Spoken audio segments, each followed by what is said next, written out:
नमस्कार, मैं श्रुति सिंह। स्वागत है आप सभी का इनसाइड झारखंड न्यूज के इस बुलेटिन में। चले जाते हैं खबरों के बारे में। खबरों की शुरुआत करते हैं राजधानी रांची से।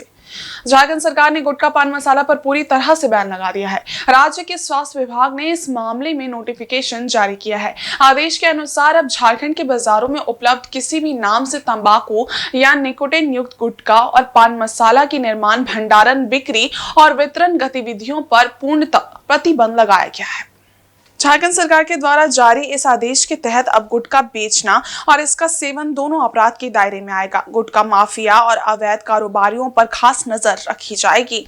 एक आंकड़ों के मुताबिक झारखंड में ओरल कैंसर पीड़ित मरीजों की संख्या तेजी से बढ़ रही है। इसकी वजह है गुटखा।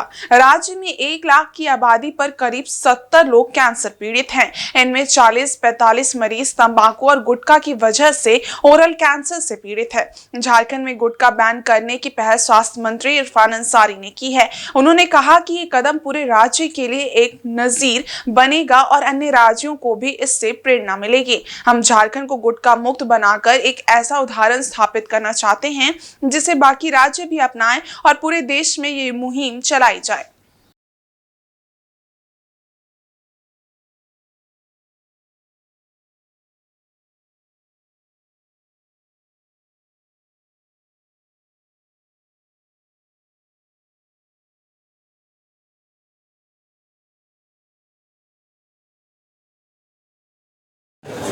देखिए, मैंने अपने युवाओं को मरते हुए देखा है और कई बच्चे जो ऑरल कैंसर से मारे जा रहे हैं जी। और एक दो नहीं, बड़े पैमाने पे हमारे बच्चे मारे जा रहे हैं जी। और फिर मरने के बाद कोई देखने वाला भी नहीं होता। माँ बाप का काम जरूर है कि बच्चा अगर पैदा होता है तो ठीक है, उसको संस्कार मिलता है, लेकिन बच्चे जब बाहर जाते हैं तो माँ बाप साथ में नहीं जाता है और बच्चा जो है गलत सेवन कर लेता है, पुड़िया खा लेता है, पराग खा लेता है, जर्दा खा लेता है और इसका साइड इफेक्ट ये होता है कि बच्चे को कैंसर हो जाता है। ऑरल कैंसर हो जा रहा है, बड़े पैमाने पे झारखंड में हो रहा है। और उसके जब ऑरल कैंसर हो जा रहा है तो माँ बाप उसको बच्चे को बचाने के लिए घर बार सब कुछ बेच दे रहा है। अंत में फिर भी नहीं बचा पा रहा और वो परिवार सड़क पे आ जा रहा है। इसको देखते हुए मैंने कड़ा स्टेप लिया है और मैं एक निर्देश दिया है कि झारखंड में पान मसाला, गुटखा, तंबाकू बिल्कुल बैंड होगा। जो भी अगर दोषी पाया जाएगा, गोदाम में अगर मिल गया तो उस पर कठोर से कठोर, खाने वाले पे भी कार्रवाई होगा, खरीदने वाले पे भी कार्रवाई होगा, बेचने वाले पे भी कार्रवाई होगा। और मैं तो ये कहूँगा कि आप लोग भी मुझे सपोर्ट करें, अच्छा काम में आप लोग अप्रिशिएट करें और 100% हम प्रयास करेंगे कि लागू हो और कहीं ऊंच नीच होगा तो उस पर कार्रवाई होगी। रांची के सदर अस्पताल से एक नवजात बच्चे की चोरी का मामला सामने आया है। 14 फरवरी को सदर अस्पताल में गर्ल चाइल्ड का जन्म हुआ था, जिसे 17 फरवरी की रात अज्ञात महिला द्वारा लेबर रूम के बाहर से चुरा लिया गया। मात्र 3 दिन की नवजात बच्ची की चोरी होने से उसके माता पिता उमेश बेदिया और सबिता देवी दहशत में हैं। बच्ची का जन्म रांची के पिठौरिया में रहने वाले इस जोड़े के घर हुआ था और 17 फरवरी की रात बच्ची अस्पताल के लेबर रूम के बाहर से गायब हो गई। बच्चे के पिता उमेश बेदिया ने लोअर बाजार थाने में लिखित शिकायत की है। मामले की जानकारी मिलने के बाद लोअर बाजार पुलिस ने जाँच शुरू कर दी है और सभी सीसीटीवी फुटेज को खंगाल रही है। पुलिस ने कहा है कि सीसीटीवी फुटेज के आधार पर बच्ची की खोज की जा रही है ताकि आरोपी महिला का सुराग मिल सके और बच्ची को सुरक्षित वापस लाया जा सके। लोअर बाजार थाना प्रभारी दयानंद कुमार ने बताया कि पुलिस टीम इस मामले की गहन जांच कर रही है और बच्चों के माता पिता को आश्वस्त किया गया है कि बच्ची को जल्द ही खोज निकाला जाएगा।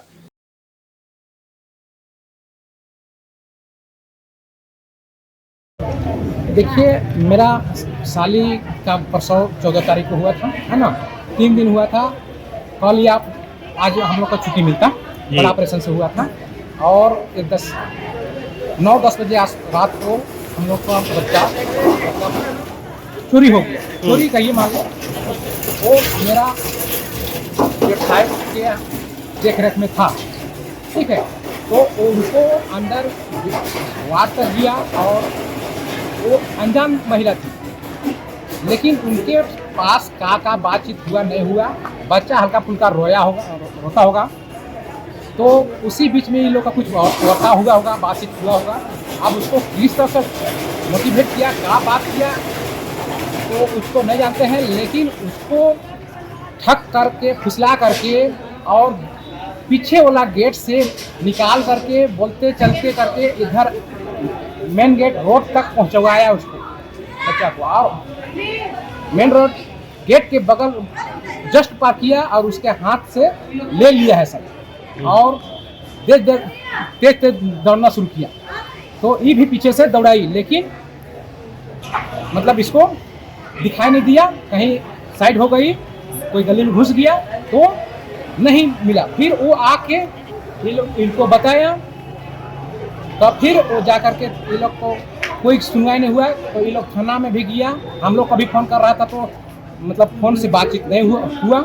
हम लोग को 3-4 बजे बात हुआ, तब फिर हम लोग को पता चला, तो फिर आए।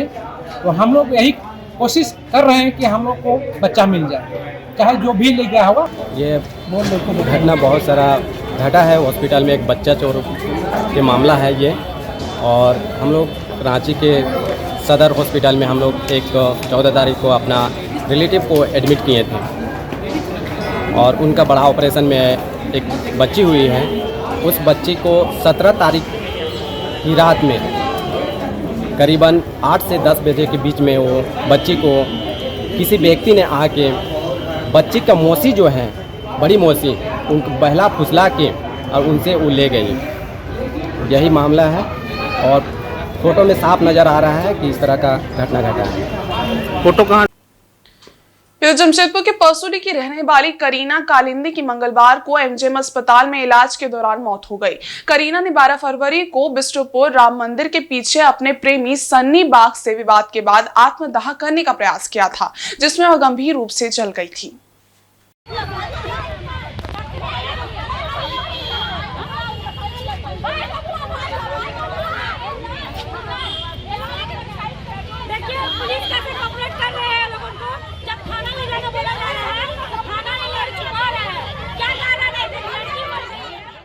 घटना के बाद पुलिस ने उसे एमजीएम अस्पताल में भर्ती कराया था, जहां इलाज के दौरान उसकी मौत हो गई। करीना की मौत के बाद उसके परिजनों और बस्ती की महिलाओं ने एमजीएम अस्पताल पहुंचकर आरोपी सन्नी बाग को पकड़ लिया और उसकी जमकर पिटाई की। सूचना मिलने पर होमगार्ड के जवानों ने मौके पर पहुंचकर आरोपी को महिलाओं के बीच से बचाया और अस्पताल के गेट तक लाकर पुलिस को सौंप दिया। इस दौरान महिलाओं ने आरोपी के खिलाफ जमकर नारेबाजी की और उसकी गिरफ्तारी की मांग की। इस मामले में सीसीआर डीएसपी मनोज ठाकुर ने बताया कि करीना कालिंदी और सन्नी बाग के बीच कुछ वर्षों से प्रेम प्रसंग चल रहा था। सन्नी पूर्व में से शादीशुदा था, जिस कारण इनके बीच विवाद भी होता रहता था। पूर्व में करीना कालिंदी ने सन्नी के खिलाफ परसूडी थाना में एक मामला भी दर्ज कराया था, जिसमें उसका प्रेमी जेल भी गया था। बाद में इनके बीच आपसी समझौता हो गया था। कुछ दिनों से सन्नी करीना से बात नहीं कर रहा था। इससे नाराज महिला सन्नी के घर पहुंची और बात करने का प्रयास किया, लेकिन सन्नी से उसकी बात नहीं हो सकी। इसी आवेश में आकर उसने स्कूटी से पेट्रोल निकालकर खुद को आग लगा दी, जिससे वह गंभीर रूप से घायल हो गई थी। उसे पुलिस ने अस्पताल पहुंचाया था। डीएसपी के अनुसार अब तक इस मामले में किसी तरह की कोई लिखित शिकायत नहीं की गई है। आवेदन प्राप्त होते ही जो उचित कार्रवाई होगी वो की जाएगी।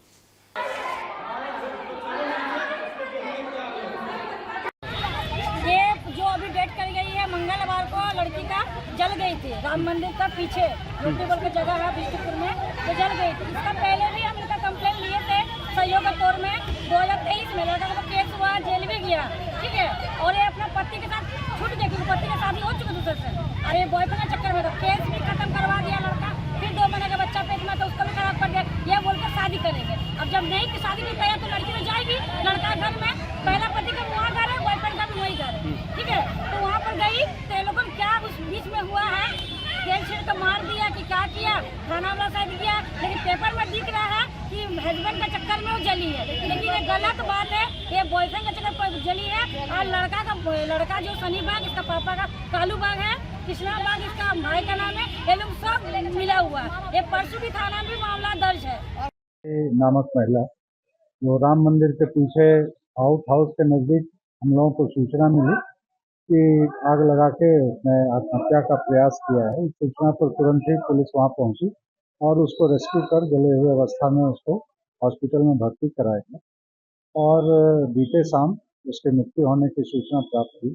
इस संबंध में प्रारंभिक पूछताछ और जांच से यह बात सामने आई कि उक्त महिला का एक सनी नामक युवक से कुछ वर्षों से प्रेम प्रसंग चल रहा था, जबकि वो युवक पुरुष से शादीशुदा और बाल बच्चेदार है।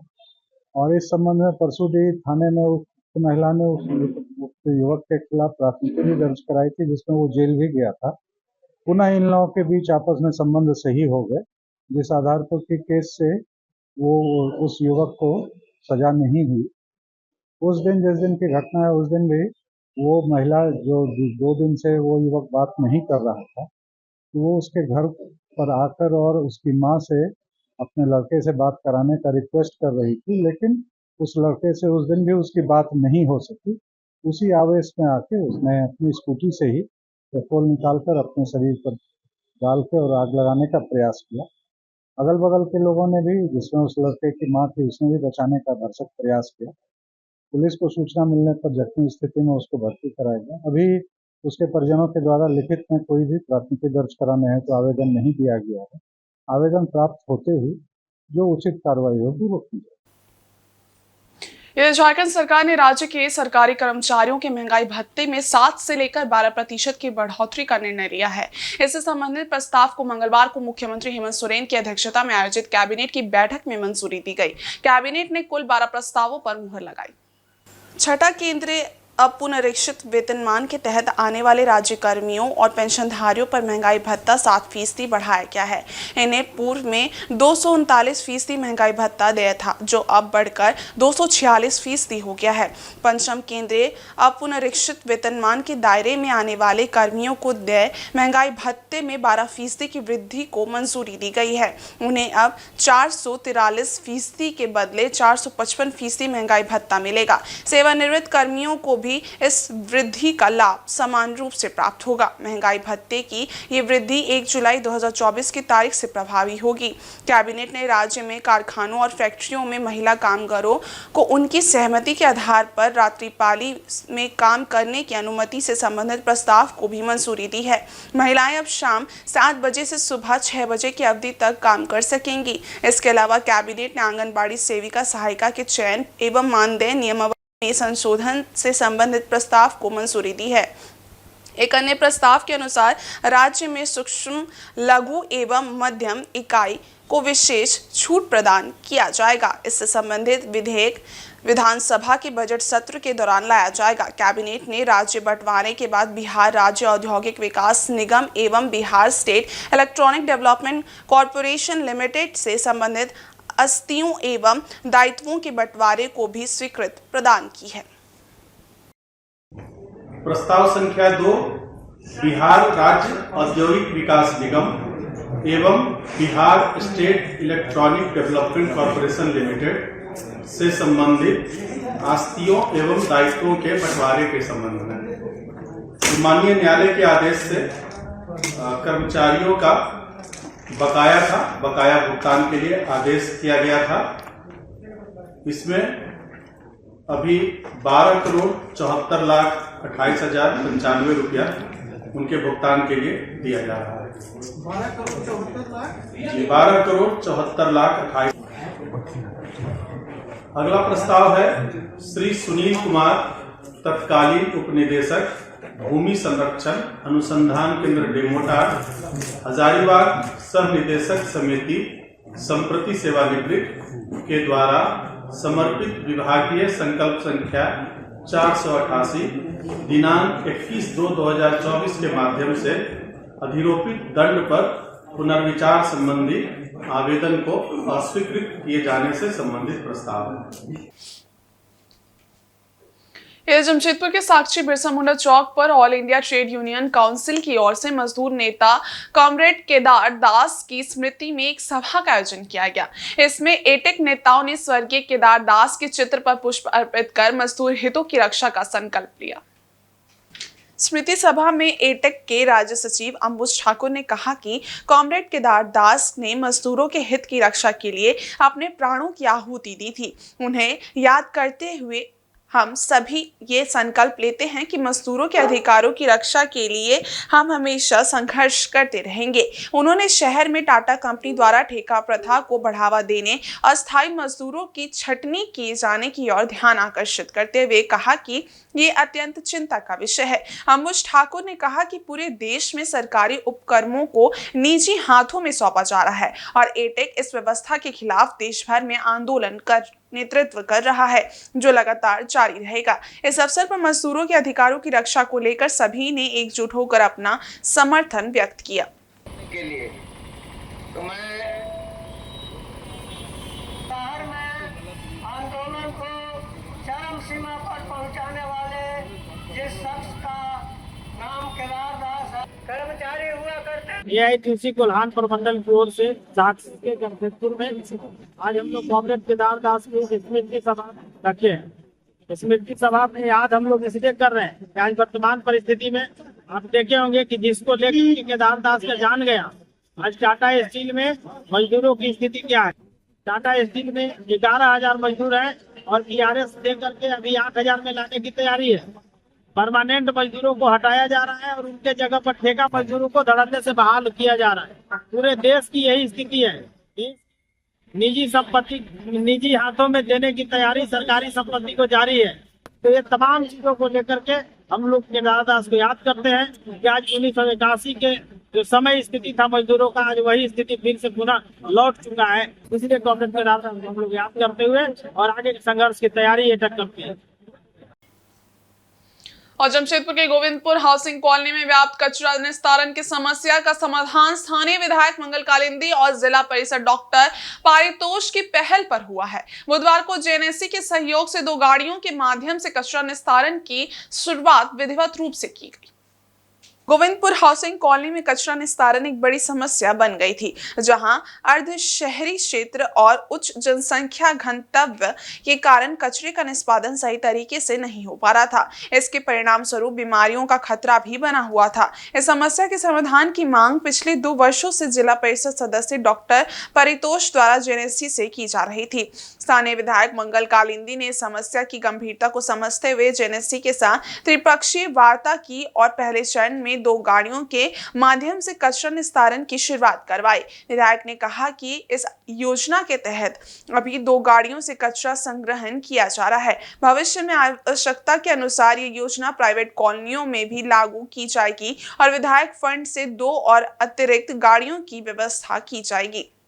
इस योजना को परसोडी और घोड़ाबांधा क्षेत्रों में भी जल्द लागू करने की योजना बनाई जा रही है। वहीं डॉक्टर परितोष ने कहा कि ये क्षेत्र के लिए एक बड़ी उपलब्धि है और इस योजना की सफलता जन सहभागिता पर निर्भर करेगी। इसके लिए सर्वप्रथम JNSC के सुपरवाइजर द्वारा घर घर जाकर सर्वे फॉर्म भरा जाएगा और प्रत्येक घर को एक उपभोक्ता क्रमांक दिया जाएगा।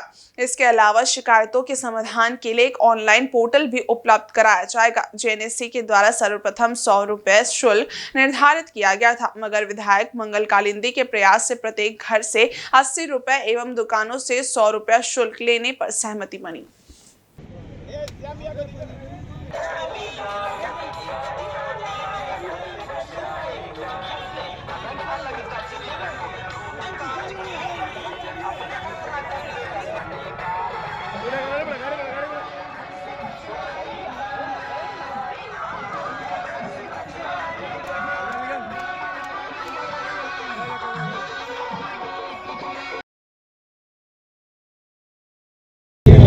कचरा प्लांट के लिए भी शुरू से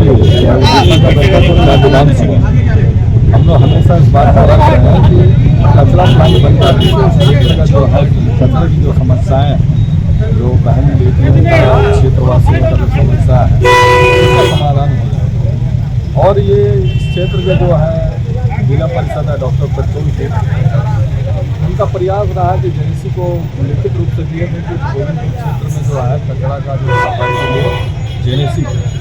और इसमें हमारे माननीय मंत्री बन्ना गुप्ता जी से भी उन्होंने बात किया था और इस बीच में चुनाव भी सामने आ गया था। हम लोग हमसे भी बात किए थे। चुनाव के बाद में परितोष जी आए और हम लोग जाकर JNSC से बात की और अभी 2 गाड़ी जो है इसमें जो है चल रहा है और आने वाला मार्च के बाद में अब तक जो हमारा फंड आएगा उसमें 2 गाड़ी गोविंदपुर वासियों को कचरा की समस्या के लिए हम और रिलीज करेंगे, ताकि यहाँ के जो लोग, यहाँ के जो बासिंदा हैं, यहाँ के बड़े बुजुर्ग माताएं बहनें युवा साथी हैं, उन लोगों का सहयोग चाहिए इसमें। सारे लोग अगर मिलजुल कर हम लोग इसको काम को करेंगे तो गोविंदपुर में जो कचरा जैसी समस्याएं हैं उसका समाधान हम लोग कर पाएंगे। और आगे भी इसके लिए हम लोग कचरा प्लांट बन जाने से खाली गोविंदपुर ही नहीं, हमारे बेगूसराय विधानसभा क्षेत्र में आपको परसुदी से लेकर घोड़ा बांधा हम लोग कचरा का समस्या का समाधान कर पाएंगे।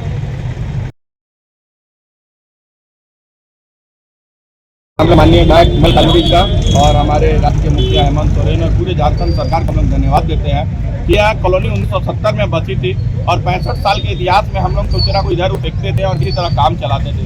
आज इसको सुनियोजित करने का एक प्रयास विधायक जी के द्वारा किया गया। जेएनएसी आज हम लोगों के द्वार में आई है और अभी जब जेएनएसी के द्वारा हर एक घर का सर्वे किया जाएगा, उन्हें QR कोड दिया जाएगा, कंज्यूमर ID दिया जाएगा और उसके बाद जो उस कंज्यूमर फॉर्म को भरेंगे उसके बाद डोर टू डोर कचरा उठाव होगा। पहले चरण में जैसा विधायक जी ने कहा कि हम लोग 2 गाड़ी दिए हैं और अगर कंज्यूमर बढ़ता है तो और 2 गाड़ी विधायक जी के द्वारा हम लोगों के द्वारा दिया जाएगा। और विधायक जी ने जो 100 रुपया का शुल्क था उसको 80 रुपया भी करवाया है, तो 80 रुपया हर एक घर यानी दिन में किसी भी घर को मतलब 2.5 रुपया देना है, तो यह ज़्यादा नहीं है। अब यह योजना जो है जनता के ऊपर निर्भर करती है कि जनता इसमें अपना कितना सहयोग दिखाती है और वो कितने तत्पर है कि अपने कचरे को देने के लिए। ये नहीं कि नालियों में फेंक दें और रोड पे फेंके और बोले कि नहीं हमारे यहाँ तो कचरा नहीं निकलता है। तो आप लोगों के माध्यम से हम लोग गोविंदपुर की जनता से भी अपील करेंगे कि यह जो है विकसित गोविंदपुर और आने वाले दिन में जो गोविंदपुर है उसकी एक परिकल्पना है। आप सभी साथ दें, सरकार का साथ दें, स्थानीय जनप्रतिनिधि का साथ दें, ताकि हम लोग जो है कचरा निस्तारीकरण की जो सरकार की योजना है स्वच्छ भारत स्वस्थ भारत का, वह स्वच्छ गोविंदपुर और स्वच्छ गोविंदपुर स्वस्थ गोविंदपुर का भी सपना साकार है। वहीं पूर्वी सिंहभूम जिले के कोवाली थाना परिसर में उपायुक्त अनन्य मित्तल के निर्देश पर भूमि विवाद समाधान दिवस के तहत बुधवार को एक शिविर का आयोजन किया गया। इस शिविर में दर्जनों लोग विभिन्न भूमि विवादों के समाधान के लिए आवेदन लेकर पहुंचे।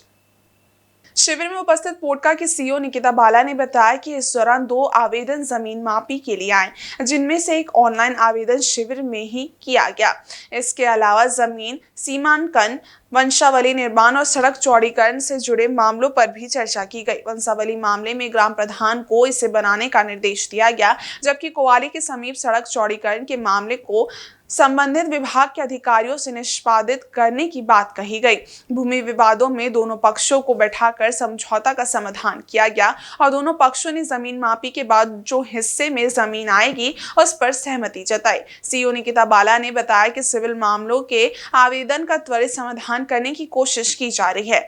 जिन मामलों का समाधान शिविर में नहीं हो पा रहा है उन्हें प्रखंड स्तर पर बैठकर हल किया जाएगा, ताकि शिविर से अधिक लोगों को लाभ मिल सके। इस शिविर में थाना प्रभारी धनंजय कुमार पासवान, अंचल निरीक्षक, कई मुखिया और कंप्यूटर ऑपरेटर नितेश सरदार समेत अन्य लोग भी मौजूद थे। थाना परिसर में भूमि समाधान दिवस आयोजित किया गया है जिला प्रशासन के निर्देशानुसार। तो अभी तक हमारे पास 5 मामले आए हैं, जिसमें नापी से संबंधित 2 मामले हैं। इसमें एक में आवेदिका ने अभी तक नापी के लिए आवेदन ही नहीं किया था, तो उनका हम लोगों ने यहाँ से आवेदन करवा दिया है। दूसरा, पास में ही एक ज़मीन विवाद हो रहा है 2 अपने ही रिश्तेदारों के बीच में, तो अमीन के द्वारा वहाँ पर विवाद को सुलझाया गया है और दोनों पक्ष यहीं पर सहमत हो गए हैं कि जो भी नापी में जो आएगा उसको हम लोग दोनों स्वीकार करने के लिए तैयार हैं। इसके अलावा एक वंशावली निर्गत करने के लिए आया है, जो हम लोग प्रधान के पास उसको फॉरवर्ड कर दे रहे हैं बनाने के लिए। और इसके अलावा एक रोड चौड़ीकरण से संबंधित कुछ विवाद है, तो इसमें जो विभाग बना रहा है उससे संपर्क स्थापित होने के बाद ही बताया जा सकता है कि वास्तव में क्या विवाद है। तो अभी तक यही प्रक्रिया चल रही है। अभी हम लोग बैठेंगे, अभी और ग्रामीण अगर आ रहे हैं तो उनकी समस्या भी सुनी जाएगी और समाधान करने का प्रयास किया जाएगा। इधर पूर्वी सिंहभूम जिले के कोवाली थाना क्षेत्र के जामदा पंचायत स्थित बंगाली भाषा गांव में मंगलवार की रात अज्ञात चोरों ने ट्रैक्टर और ट्रॉली की चोरी कर ली। घटना का पता तब चला जब ट्रैक्टर के मालिक अभिजीत नायक की नींद खुली। उन्होंने बुधवार सुबह अपने घर के बाहर से ट्रैक्टर गायब पाया। अभिजीत नायक ने बताया कि 3 साल पहले उन्होंने ये ट्रैक्टर खरीदी थी और कृषि कार्य समाप्त होने के बाद से ये ट्रैक्टर पिछले 3 महीने से घर के बाहर खड़ा था। इस घटना के बाद पीड़ित अभिजीत नायक ने कोवाली थाना में लिखित आवेदन दिया है, जिसमें उन्होंने ट्रैक्टर की चोरी की जांच और उसकी बरामदगी के लिए पुलिस से कार्रवाई की मांग की है। स्थानीय लोगों और पीड़ित ने पुलिस प्रशासन से जल्द चोरों का पता लगाकर ट्रैक्टर की बरामदगी की उम्मीद जताई है। पुलिस मामले की जांच में जुट गई है। 2.5 साल पहले मेरा ट्रैक्टर खरीदे थे हम, तो कल रात 10 बजे करीब हम देखे कि ट्रैक्टर मेरा खड़ा है घर के बाहर में। उसके बाद फिर सुबह को जैसे उठ के हम बाहर जा रहे थे तभी देखे कि ट्रैक्टर नहीं है। तो इसी मामले में हम लोग कोवाली थाना में आके मामला दर्ज कराए हैं। तो इसीलिए हम लोग आवेदन करते हैं कि जल्द से जल्द इसका उनको खोजबीन करके मुआवजा दिया जाए। वहीं छत्तीसगढ़ी फिल्म लॉकडाउन की माया 21 मार्च को जमशेदपुर के मिराज सिनेमा हॉल गोलमुरी में रिलीज होने वाली है। इस फिल्म के निर्माता डॉक्टर जेके देवांगन और सह निर्माता डॉक्टर प्रतिमा देवांगन हैं। फिल्म के निर्देशक और लेखक मोहम्मद हबीब हैं, जबकि प्रोडक्शन मैनेजर उदय साहू हैं।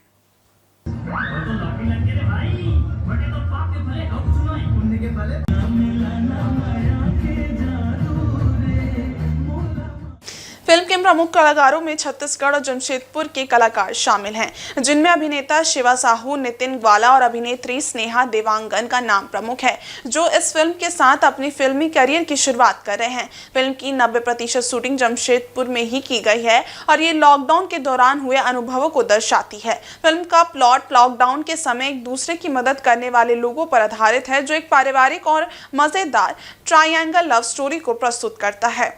इसमें रोमांस, इमोशन, एक्शन और कॉमेडी का बेहतरीन मिश्रण देखने को मिलेगा। फिल्म के गाने भी काफी चर्चित हो चुके हैं, जिनमें मार डारे और प्रियदर्शनी जैसे गाने खासे पसंद किए जा रहे हैं। ये गाने एन माही फिल्म के YouTube चैनल पर उपलब्ध हैं। फिल्म के बारे में जानकारी देते हुए निर्माताओं ने बताया कि ये छत्तीसगढ़ी फिल्म लगभग 25 वर्षों के बाद जमशेदपुर में रिलीज हो रही है, जो शहर के दर्शकों के लिए खास अनुभव होने वाला है। मैं मोहम्मद हबीब, इस फिल्म का डायरेक्टर, जो लॉकडाउन के माया, और ये एक छत्तीसगढ़ी फिल्म है जो जमशेदपुर में पूरी शूटिंग की गई है 90% और उसके बाद कुछ परसेंट हमने कोलकाता और रायपुर में शूटिंग की है। अब ये बनकर रेडी है जमशेदपुर के लोगों के लिए और ये मिराज सिनेमा गोलमुरी में रिलीज़ हो रही है जमशेदपुर में 21 मार्च को। ये लॉकडाउन पे आधारित फिल्म है। लॉकडाउन में किस तरह से क्राइसिस हुआ था, जो पेंडेमिक माहौल था, उस दरमियान कैसे परिवार एक दूसरे से जुड़ते हैं और रिश्तों के मूल्यों को समझते हैं, ये कहानी का मूल सारांश है। और इस फिल्म के जो प्रोड्यूसर हैं वो जेके देवांगन जी हैं, जो शहर के एक प्रतिष्ठित डॉक्टर हैं। और इस फिल्म में जो मुख्य कलाकार में हैं वो शिवा साहू, जो माटीपुत्र में हीरो थे और छत्तीसगढ़ी फिल्मों में काफ़ी काम कर रहे हैं। नितिन ग्वाला, जिन्होंने काफ़ी काम किया है छत्तीसगढ़ी फिल्मों में, कई फिल्मों में हीरो हैं, वो सेकंड लीड में है। और स्नेहा देवांगन जो डेब्यू कर रही हैं इस फिल्म से, बहुत ही कमाल की एक्ट्रेस हैं, बहुत टैलेंटेड है और आपको कहीं से भी नहीं लगेगा कि वो नहीं है। उसके अलावा बहुत सारे जो कैरेक्टर आर्टिस्ट हैं वो छत्तीसगढ़ फिल्म इंडस्ट्री से काफ़ी नाम है उनका, वो लोग इसमें काम किए हैं। और शहर के कई सारे रंगकर्मी और कलाकार जो हैं वो इस पे काम किया है। इधर जमशेदपुर के बिष्ट्रपुर थाना अंतर्गत धतकेड़ी मुख्य मार्ग पर बुधवार को बदमाशों ने धतकेड़ी मेडिकल बस्ती निवासी शिवम घोष को गोली मार दी। ये वारदात दिन दहाड़े हुई, जिससे इलाके में हड़कंप मच गया। घटना के बाद बस्ती के लोग आक्रोशित हो गए और सड़क पर उतर आए।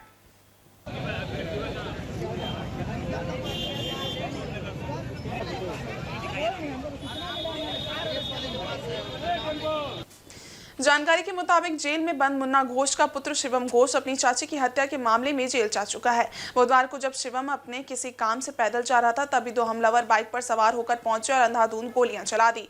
इस हमले में गंभीर रूप से घायल शिवम को तुरंत टाटा मुख्य अस्पताल ले जाया गया, जहां उसका इलाज चल रहा है। उसकी हालत चिंताजनक बनी हुई है, उसे 3 गोलियां लगी हैं। घटना के बाद आक्रोशित लोग सड़क पर उतर आए और हंगामा किया। पुलिस ने मौके पर पहुंचकर स्थिति को काबू में किया और मामले की जांच पड़ताल की। इस घटना के कारण कुछ देर के लिए इलाके में तनाव की स्थिति बनी हुई थी। सिटी एसपी कुमार शुभाशीष और सीसीआर डीएसपी मनोज ठाकुर दल बल के साथ मौके पर पहुंचे और लोगों को समझा बुझाकर शांत कराया। पुलिस ने आसपास के दुकानों में लगे सीसीटीवी कैमरों को खंगाला ताकि हमलावरों का पता लगाया जा सके। जांच के दौरान पुलिस को कुछ सुराग भी हाथ लगे हैं, जिससे पुलिस आरोपियों का पता लगा रही है। ये घटना व्यक्तिगत और पारिवारिक पृष्ठभूमि से जुड़ी हो सकती है। फिलहाल पुलिस हर बिंदु पर जांच कर रही है। 1 बजे हमें सूचना मिली कि राजपीटी चौक के पास एक गोली चलने की घटना हुई है, जिसमें शिवम घोष नामक एक युवक को गोली लगी है। जो सूचना है 2 से 3 गोलियां उन्हें लगी हैं और अभी उनके TMH में इलाज चल रहा है। 3 लोगों ने मारा जिसमें जानकारी मिलता है। इसको लेकर हम अभी अनुसंधान कर रहे हैं, आसपास के CCTV फुटेज को भी देख रहे हैं और इसके अलावा हम लोग इसमें ये भी देख रहे हैं कि जो हमारा जो एनी अदर टेक्निकल डिटेल या ह्यूमन इंटेलिजेंस है उसके लिए भी हम कार्रवाई कर रहे हैं। और सरायकेला नगर क्षेत्र अंतर्गत साप्ताहिक हाट माता लक्ष्मी मंदिर के समीप 2 बाइक की सीधी टक्कर के बाद एक बाइक पास ही होटल में जा घुसी। इस दुर्घटना में 15 वर्षीय सूरज प्रधान एवं अश्विनी सहदेव को गंभीर चोट लगी है, जबकि दूसरे बाइक पर सवार अज्ञात युवक मौके से तुरंत फरार हो गया।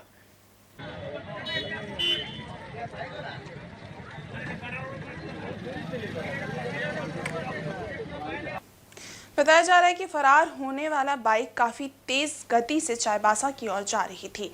इसी क्रम में विपरीत दिशा से साइन बाइक पर सवार सूरज प्रधान एवं अश्विनी सहदेव को टक्कर मार दी। टक्कर इतनी जबरदस्त थी कि सूरज प्रधान बाइक समेत बगल के होटल में घुस गया। सूरज प्रधान हरदौला गांव का रहने वाला है, जिसकी उम्र 15 साल के आसपास बताई जा रही है। उसे गंभीर जख्म लगा है।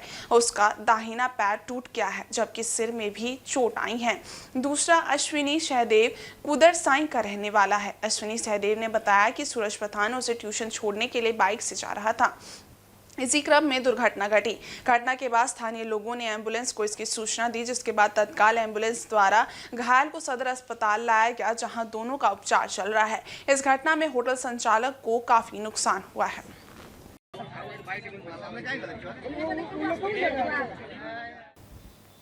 इधर आदित्यपुर 2 की रोड नंबर 15 मैदान में गुरुवार को आदित्यपुर गम्हरिया विकास समिति की ओर से माई बहन वरिष्ठ नागरिक सम्मान समारोह का आयोजन किया जाएगा।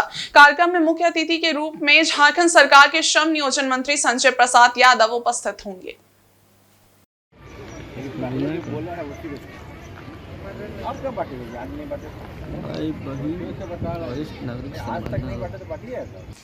इसकी तैयारी पूरी कर ली गई है। कार्यक्रम के सफल आयोजन को लेकर नगर परिषद के पूर्व उपाध्यक्ष पुरेंद्र नारायण सिंह ने बुधवार को कार्यक्रम स्थल पहुंचकर अपनी टीम के साथ तैयारियों का जायजा लिया। कार्यक्रम में विशिष्ट अतिथि के रूप में कई विभागीय पदाधिकारी, शिक्षा जगत एवं उद्योग जगत से सम्मानित लोगों को आमंत्रित किया गया है। पुरेंद्र नारायण सिंह ने बताया कि कार्यक्रम के दौरान उद्योग मंत्री संजय प्रसाद यादव से कोल्हान के औद्योगिक एवं व्यावसायिक प्रतिष्ठानों में न्यूनतम मजदूरी, बोनस एवं अन्य श्रम कानून को सख्ती से लागू किए जाने की मांग की जाएगी। साथ ही साथ कोल्हान तथा झारखंड से युवाओं के पलायन को रोकने के लिए नए उद्योगों की स्थापना तथा सभी उद्योगों में स्थानीय लोगों को रोजगार देने की मांग की जाएगी। कार्यक्रम की तैयारी पूरी कर ली गई है।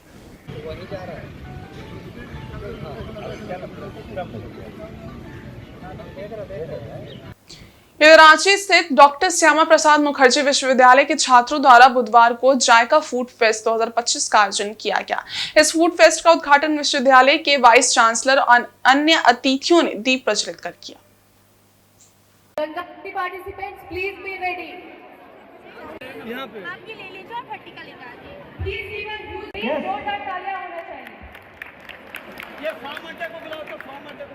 इस आयोजन में देश के विभिन्न राज्यों और क्षेत्रों के पारंपरिक और विशिष्ट व्यंजनों के स्टॉल लगाए गए थे, जो फूड फेस्ट की खासियत को और भी बढ़ाते हैं। ये फूड फेस्ट विश्वविद्यालय के न्यू एकेडमिक बिल्डिंग DSPMU परिसर में आयोजित किया गया था। कार्यक्रम में विश्वविद्यालय के वाइस चांसलर ने अपने संबोधन में फूड फेस्ट की विशेषताओं को साझा करते हुए विद्यार्थियों को प्रेरित किया।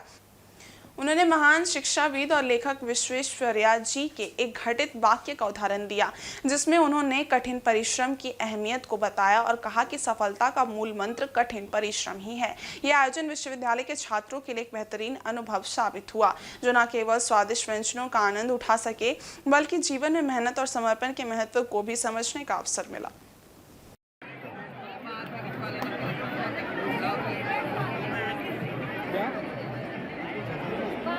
मैनेजमेंट फैकल्टी और गणेश कौशिक जी को देते हैं कि इनके टीम ने सभी मिलकर इस प्रकार की एक विचार को हमारे सामने लाया कि विद्यार्थियों के द्वारा हम चाहते हैं कि अपने कैंपस में एक जायका फूड फेस्ट हो। तो ये विभिन्न स्टेट के व्यंजन से संबंधित एक फेस्ट है, एक जिसमें कि न केवल झारखंड स्टेट के बारे में या झारखंड स्टेट का ही केवल ये नहीं व्यंजन की बात हम यहाँ कर रहे हैं, बल्कि प्रत्येक स्टेट में जहाँ जहाँ की विशेषता होती है कि क्या मध्य प्रदेश, क्या छत्तीसगढ़, क्या महाराष्ट्र, क्या बंगाल, उड़ीसा, बिहार, उत्तर प्रदेश, ये सारे स्टेट्स की अपनी एक विशेषता है। हर स्टेट की व्यंजन की अपनी विशेषता होती है और अपना कुछ विशेष पहचान भी होता है। हमारे कॉलेज में जायका फूड फेस्ट जो है वो ऑर्गेनाइज किया गया है, इसमें हर स्टेट का आप लोगों को फूड मिलेगा और हम लोग का स्टॉल का नाम है बनारस के बावर्ची। इसमें आपको काशी चाट भंडार का फेमस बनारसी चाट, टमाटर चाट जो है वो मिलेगा, बनारसी पान मिलेगा, लस्सी मिलेगा, पानी पूरी और हरी वड़ा। और आज के इस बुलेटिन में बस इतना ही। हम कल फिर हाजिर होंगे कुछ और नई खबरों के साथ। तब तक ये देखते रहिए इंसाइड झारखंड न्यूज़। धन्यवाद।